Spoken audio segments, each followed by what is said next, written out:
बोलिएगा कि ये जो पुलिस अत्याचार कर रही है लोगों के साथ, उनका चालान करने के बाद भी उनको माँ बहने की गाली दिया जा रहा है, उसके बारे में आप क्या कहना चाहते हैं? हमारे ये मेरा नाम कपिल मोहन चौधरी है और मैं लखनऊ से इस बार लोकसभा प्रत्याशी रहा हूँ।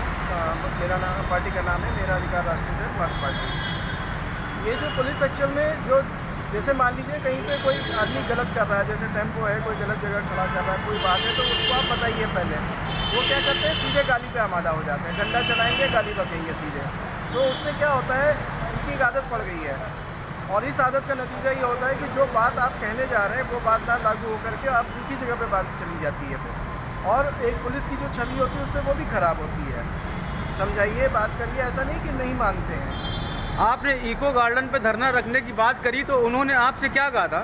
उन्होंने हमसे ये बताया, हमारे अशोक पांडे जी गए थे परमिशन के लिए, तो उन्होंने ये वहाँ से ये बताया गया कि कमिश्नरेट प्रणाली तो लागू हो गई है, अब पुलिस के खिलाफ धरना कह लीजिए तो वो पुलिस से परमिशन मिलने की उम्मीद वैसे भी नहीं के बराबर थी।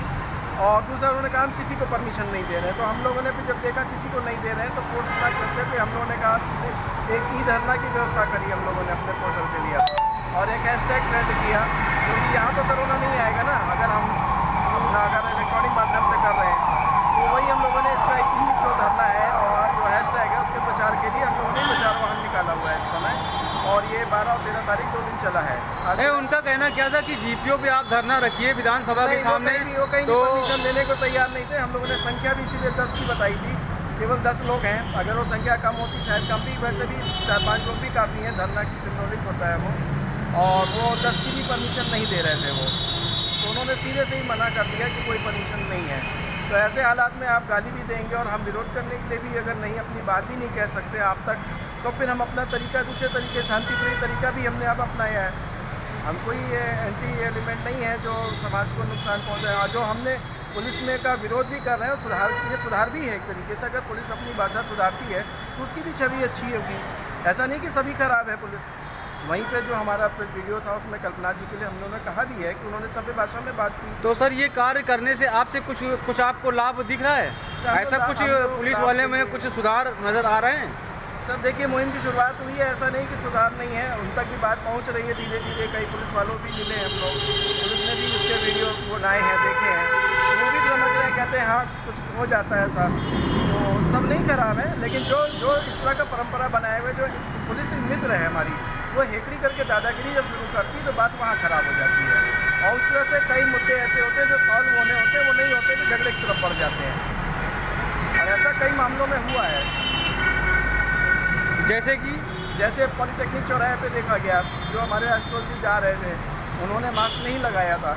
अब मास्क मतलब उतरे थे जस्ट बस से, कुछ मसाला वसाला के उन्होंने किया था, अब जब तक उनको ले लिया तो कल्पना जो दरोगा जी थे वो ठीक से बात, उन्होंने कहा था आप मास्क नहीं लगाएं आपका चालान होगा, तो कहा ठीक, मतलब जो भी कोई बात, उसके बाद उन्होंने कहा ठीक है, चालान की बात आई तो बोले ठीक है मास्क लगाए ले रहे हैं। इतने में एक सिपाही आया, उसने कहा ऊपर आओ। अब ऊपर आओ का मतलब है ऊपर बुला रहा था चौकी पे, उन्होंने कहा मास्क लगा ले रहे हैं, छुट्टी उसने गाली दी, माँ की गाली दी। तो क्या हो गया कि वो मुद्दा कहीं और हुआ। ऐसे ही मेरा अपना खुद का मैटर था, 22 साल पहले 498 का मुकदमा किया पुलिस को। जब हम पुलिस के पास गए तो सीधे ही उनके छुट्टे बोली, मतलब छुट्टे ही बोली, कहते तुम अब आए हो, तुम्हारे हाथ पैर तोड़ के भूसा भर देंगे। आज 22 साल से मुकदमा चल रहा है, मैं क्रिमिनल की तरह देखा जा रहा हूँ। किसी कहने से तो मैंने मतलब भाई के कहने पे माँ बाप को अगर नहीं छोड़ा है तो मेरे पास 498 आप दर्ज करते हो, 22 साल मुकदमा चला रहे हो। वही पुलिस वाली 22 साल से आ नहीं रही है, मतलब 4 साल से उनकी गवाही चल रही, वो नहीं आ रही कोर्ट पे। नहीं, अब हमारे को जब चुनाव लड़ना होता तो हमें ऐसे क्रिमिनल पेश किया जाता है। हमें नहीं, ये पुलिस अगर ठीक से इन्वेस्टिगेशन कर लेती तो शायद ये नौबत ना आती, पूरा परिवार टूट के तबाह हो गया। तो इसलिए हम लोगों ने मुहिम बना रखी है, अगर गलत करेंगे तो बोलेंगे हम लोग। हमने क्राइम नहीं किया है, लेकिन आप उसी के किसी को आप क्रिमिनल की तरह ट्रीट कर रहे हो। आज की नज़र में हम क्रिमिनल हैं, मेरे मोहल्ले पता कर लीजिए, मेरे मुँह से गाली नहीं निकलती, सब कुछ सही है, लेकिन क्या है, हम अभी चुनाव आयोग कब आएगा तो मेरे को क्रिमिनल कह के घोषित किया जाएगा। मुझे 30-35 हज़ार रुपये खाली पेपर में छपवाने में देने पड़ते हैं। क्रिमिनल हूँ मैं आज की डेट में। माँ बाप को बीवी कहने पे माँ बाप को नहीं छोड़ रहे तो हम क्रिमिनल घोषित है, तो तकलीफ होती है अंदर से। और यही पुलिस अगर ठीक से इन्वेस्टिगेशन कर लेती तो नौबत क्यों आती है? ये भी मुद्दा है। सही बात है, 99% झूठे साबित हो रहे हैं, वो पुलिस वाले प्रमोशन पा रहे हैं, आदमी मर रहा है, उनको कोई मतलब ही नहीं है। तो कहीं ना कहीं तो बोलना पड़ेगा ना आकर के। तो हम लोगों ने एक विकल्प अपनाया कि पार्टी बनाई, लड़े इस चीज़ को लेकर के, लड़े हम लोग अपना, किया हम लोगों ने काम। नमस्कार, मैं कमल राजभर इस टाइम केडी सिंह बाबू स्टेडियम के सामने खड़ा हुआ हूँ, लक्ष्मण पार्क में। यहाँ पर कुछ लोगों ने धरना कर रखा हुआ है पुलिस प्रशासन को लेकर। यहाँ तक पुलिस इतना अत्याचार कर रही है लोगों के साथ, तो वो जो है आदमी का चालान तो करती है, उसके बाद उसको माँ बहनों की गालियों भी देती है। और ये गाली देने का कौन सा अधिकार किस शासन में लिखा हुआ है? ये तो कोई शासन ही नहीं है ना। जब आप चालान कर रहे हो तो चालान कीजिए, या तो चालान करिए या तो गाली बक लीजिए।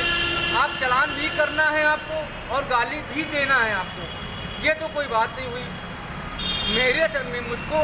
मैंने गलती करी है, मुझको दंड देंगे ना आप मुझको दंड दीजिए, आप मेरा चालान कीजिए, मुझको आप ले चलिए हिरासत में, मुझको बंद कर दीजिए। लेकिन मेरी माँ बहनों को बीच में नहीं आना चाहिए।